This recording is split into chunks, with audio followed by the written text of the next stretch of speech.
Então, gente, vamos com a nossa aula extra sobre ciência, técnica e arte, desafio da pesquisa social. É aquele texto que vocês já leram, né, que eu passei a atividade para vocês, é que a gente vai discutir um pouco, porque esse texto é muito importante para que a gente reflita tanto sobre o que é ciência como o que é pesquisar em uma área, né, como a área de letras. Né, vamos começar aqui com algumas reflexões iniciais. Qual qual é o objetivo geral, né, desse texto? O que, que ele aborda de maneira geral, que é interessante a gente discutir, né? Então, como eu já falei, né, inicialmente, ele pensa de um modo geral a pesquisa social, além disso, reflete sobre o que é uma pesquisa científica, né? Então, vocês devem estar lembrados aí das aulas de metodologia científica, né, sobre o que é ciência, né, o que é uma pesquisa científica. E aqui, mais especificamente, a gente vai trabalhar, né, a pesquisa social, que é a pesquisa que envolve a nossa área, né? Então, nós estamos na área de ciências sociais, que é a área de letras, né? Letras é uma área, uma sub-área, né, dessa pesquisa da área social, do campo social. Então, a gente vai precisar, né, entender como é que a pesquisa dentro dessa área funciona, né? Como é que ela se dá. E esse texto, né, ele vai servir para quê? Né? Qual é a finalidade? Né? Por que, que eu passo esse texto para vocês? Então, esse texto ele já serve para embasar a metodologia científica de vocês. Né? Então, vocês já podem utilizar esse texto para pensar no passo a passo da metodologia. Né? Ele vai ajudar vocês a como vocês refletirem a pesquisa que vocês têm que fazer. Né? Então, um dos passos iniciais seria vocês refletirem sobre o que a pesquisa social, né, o que, que ela precisa ter para ser realizada, né, que vocês ainda não vão realizar nesse período. Quer dizer, vocês podem, não é obrigatório, mas vocês vão realizar mesmo essa pesquisa só no período que vem, né, quando vocês estiverem elaborando o TCC de vocês. Entender sobre essa temática contribuirá em que para a minha pesquisa? Né? Vai contribuir para muitas coisas, né? Mas eu selecionei aqui principalmente essa abordagem, né? Então, discutir sobre os métodos de investigação científica. Como eu já havia falado para vocês na aula passada, né? Quando a gente comentou sobre estrutura de projetos, né? O projeto, além da teoria, né? Do referencial teórico, a parte fundamental dele é a metodologia. Porque a partir da metodologia é que vocês vão planejar o passo a passo, o que, que vocês vão fazer para realizar a pesquisa, né? Desde a análise, né, da referencial que vocês vão utilizar, né, da teoria que vocês vão utilizar, até a análise dos dados propriamente dito lá no próximo ano, né, na disciplina de TCC. Beleza? Então, eu falo para vocês, né, que a metodologia é a parte que vocês devem caprichar mais, né, devem se preocupar mais em produzir e detalhar. Então vamos lá sobre o texto. Né? Ele fala que é uma preocupação do Homem sapiens, né? Essa reflexão sobre conhecimento, né? E a realidade. Então, para nós, né, a pesquisa ela vai envolver tanto aspectos filosóficos, né, como questões de arte, religião, e a ciência também abrange essas reflexões que estão no pensamento do homem que pensa, né, do homem sapiens. Então, essa é a base, né, do pensamento. E a realidade, ela não é algo, nem as áreas, né, nem a filosofia, nem a arte, nem a religião, elas são caixinhas, né, como está representado no slide. Elas são áreas fluidas que se interlaçam, né, elas estão unidas, enfim, não é algo tão certinho aqui como a gente vê nesse gráfico, né? A gente só distribui dessa maneira para didatizar, né? Fazer uma sequenciazinha para a gente compreender melhor, né? E aí, no texto ele vai falar que a gente abstrai muitas coisas, né? Então, a ciência, ela é uma abstração da realidade, né? O que é essa abstração da realidade, né? Você abstrair a realidade é você construir conceitos, né? Um exemplo disso é a própria língua, né? Então a língua ela é uma realidade.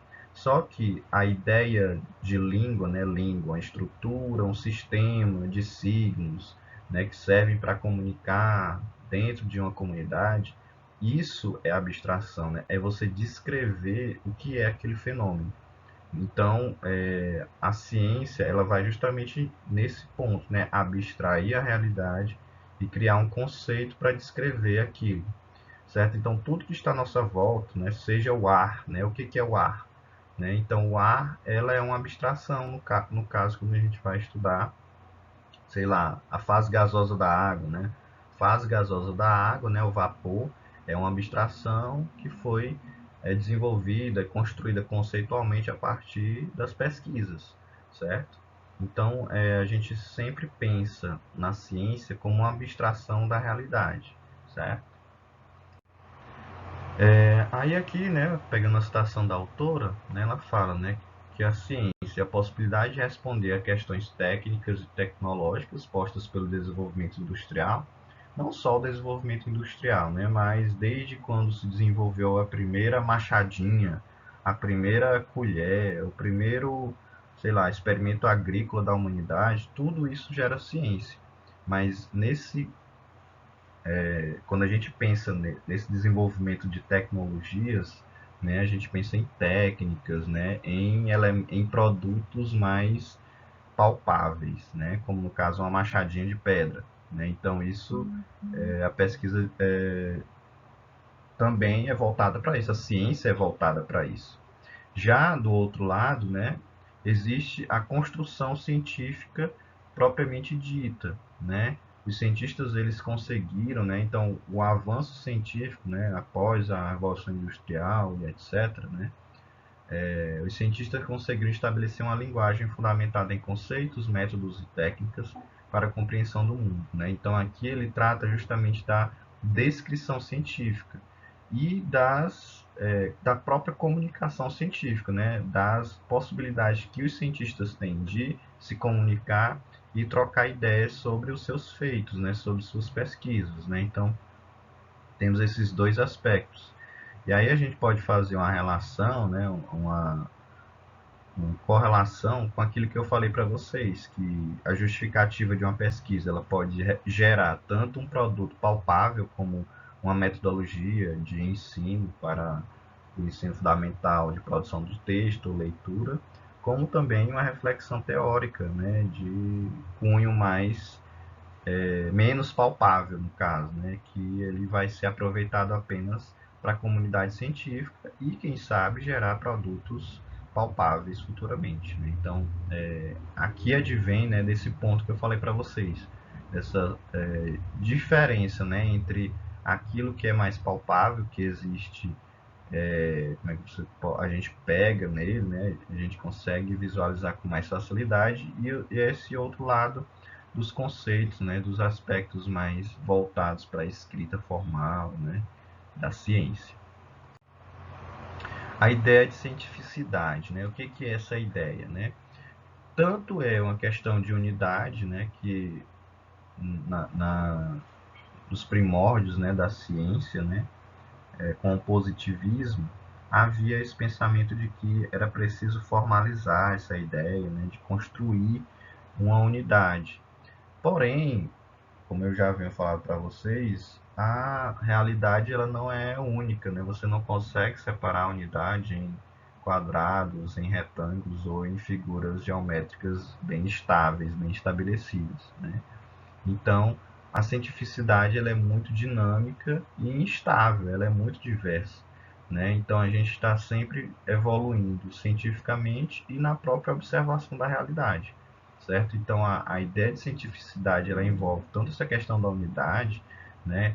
Unidade no sentido de que há uma ideia estabelecida momentaneamente, né? Como a gente pode retomar esse exemplo da língua, né? A língua como um sistema de signos que serve para comunicar, né? Então, esse conceito ele já foi atualizado, né? Já foi aprimorado, mas em um certo momento histórico era o conceito principal de língua que a gente tinha, né? E aí, com a diversidade de pesquisas e análises, esse conceito foi evoluindo e se aprimorando se adequando, né, à realidade que ele deve dar conta de conceituar, né, de apresentar. Cientificidade das ciências sociais, né? Às vezes, né, há um questionamento no sentido de classificar, né, porque as ciências sociais elas vieram posteriormente às ciências naturais, né? Então, essa necessidade de classificar, né, o mundo e a realidade, ele vem primeiro, né, das ciências naturais, porque foram as primeiras ciências a se desenvolverem e se formalizarem, né? Quando eu falo, gente, de formalizar, né, esse ritual mesmo de ter uma disciplina, de ter professores, de ter toda essa construção para falar sobre, por exemplo, biologia, sobre física, sobre engenharia. Então, essas ciências elas são predecessoras, né? Elas aconteceram primeiro porque, como eu falei para vocês, é uma realidade que era mais palpável. Então, a humanidade, ao se refinar, ao se aprofundar nas suas pesquisas e já ter um estabelecimento de conhecimento mais pleno, é que vem as pesquisas, né, de cunho social. E aí o que que acontece?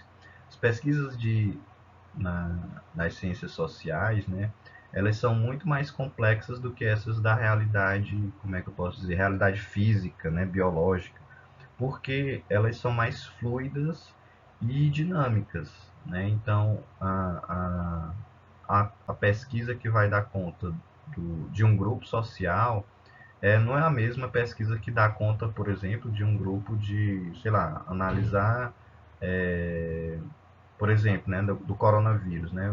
Ah, quando a gente compara, né, a pesquisa social com a pesquisa da ciência da natureza, né, então vocês têm grupos, né, mais delimitados, como assim a gente pode dizer, né? Por exemplo, no caso das pesquisas sobre coronavírus, a classificação do DNA, a questão das comorbidades, né? Doenças que certos grupos de pessoas têm, faixa etária, né? Então, alguns desses grupos, né, que são mais delimitados, né, você pode realmente separar, né, fazem essa distinção com a pesquisa social. A pesquisa social, apesar de a gente poder também separar alguns grupos como faixa etária, sexo, classe econômica, esses fatores eles não necessariamente vão nos contribuir, né, com a nossa pesquisa, né? Não vão ser, digamos assim, fatores de impacto para que o nosso dado tenha uma diferenciação, né, uma especificidade, né? Então é isso que muitas, enfim, na área das ciências, né, se discute sobre a cientificidade das ciências sociais, né? Mas é uma pesquisa científica diferente das pesquisas científicas das ciências naturais. E ponto, né? É isso que a gente deve pensar. Voltando, né, a essa questão, né, de que como as ciências naturais vieram primeiro, né, então, voltando também à ideia do positivismo, tinha essa questão de que a pesquisa científica ela deve ser objetiva. E o que é essa objetivação? É o pesquisador ele não abordar questões subjetivas e interpretativas do que ele está observando, e sim analisar questões mais externas, né, como no caso a faixa etária, como no caso a classe econômica ou o lugar onde mora, né, questões externas, né. Já a pesquisa social, ela vai envolver paixões, emoções, ideologias, então coisas mais internas e subjetivas do próprio indivíduo, né? Porque os seres humanos eles são seres subjetivos, né? Então aí já entra uma grande diferença das pesquisas sociais para as pesquisas naturais, certo? Então fica esse impasse, né, entre objetivação e subjetivação, né, subjetividade no caso, né. E aí, o que a gente tem que observar? Que é possível exercer uma certa objetividade nos nossos dados, na nossa pesquisa, porém a subjetividade sempre vai estar presente, né? Vamos pensar no exemplo, eu vou estudar, né, como vocês relataram, eu vou estudar sobre o internetês. Então, você vai usar da sua experiência, né, da sua relação com esse dado, com esse fenômeno, e a partir dele é que você vai analisar os seus dados e fazer sua pesquisa.